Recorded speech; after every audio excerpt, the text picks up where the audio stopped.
le point de départ de ce forum réside dans le fait que nous avions, à la suite d'une profonde réflexion, arrivé au résultat que le secteur de l'élevage manque cruellement d'investissement, malgré les opportunités qui existent dans le secteur. Je dois rappeler que dans ce secteur, il y a 550 000 ménages qui y travaillent.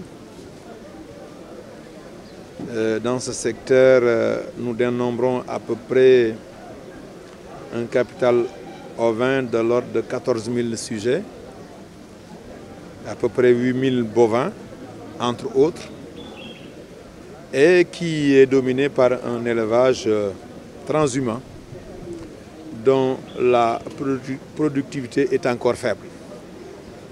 Or, nous sommes un pays de 17 millions d'habitants avec une demande en produits animaux, une demande croissante qu'il faut donc couvrir. C'est la raison pour laquelle nous avons, à partir de ce diagnostic-là, constaté que l'investissement dans ce secteur est également une contrainte qu'il faut essayer de lever. Cette année, nous avons, dans le sillage du premier forum, parce qu'une des recommandations a été de dire que maintenant ce forum va être institutionnalisé et que chaque année on puisse le tenir. Cette année, nous avons demandé au secteur privé de prendre la parole pour dire ce qui ne va pas. Quelles sont les contraintes qu'ils ont jour après jour quand ils font le parcours du combattant? Quelles sont les contraintes qu'il faut mettre sur la table, qu'il faut discuter avec les investisseurs pour pouvoir en tout cas faire de la co-construction de solutions. C'est ça en fait l'objet justement de ce second forum. Et nous sommes très honorés de constater que le secteur privé est largement représenté à ce forum.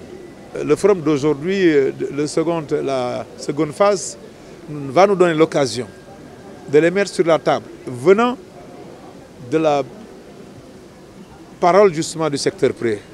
Nous ne voulons pas anticiper sur cela.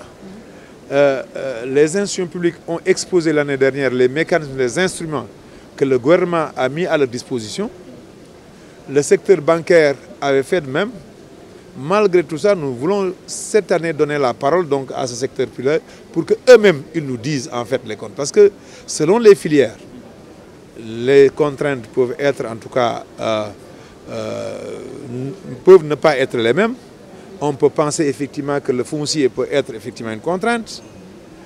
Certains facteurs de production comme l'électricité, l'aliment de bétail, le financement effectivement des infrastructures d'élevage, le financement de la santé du cheptel, etc., etc., etc. Donc c'est autant de choses que nous voudrions en tout cas aujourd'hui que le secteur privé puisse mettre sur la table pour que les offreurs de services en termes d'investissement puissent en tout cas à leur tour apporter des réponses et à partir de ces réponses faire ce que, comme je l'ai dit tout à l'heure, une co-construction de solutions qui nous permettront année après année de faire en sorte que ce qui manquait en termes d'investissement, en tout cas dans le secteur de l'élevage, puisse trouver de façon endogène pour le développement de l'élevage au niveau de notre pays.